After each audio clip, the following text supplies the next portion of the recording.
बदलते मौसम के साथ सर्दी जुकाम होना बहुत मामूली बात हो गई है।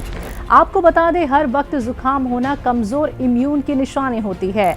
अगर आपको बदलते मौसम का जुकाम है तो गर्म भाप लें, जिससे आपकी नाक को खुलने में मदद मिलेगी।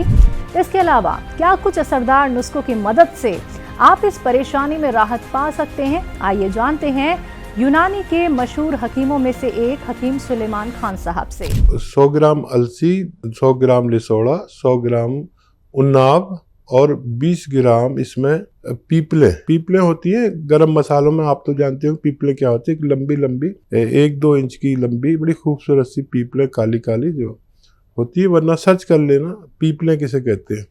तो 20 ग्राम पीपले मिला के पाउडर बना, 1 चम्मच सुबह 1 चम्मच शाम, गर्म पानी से दें और बाहर की चीज़ें छोड़ दें।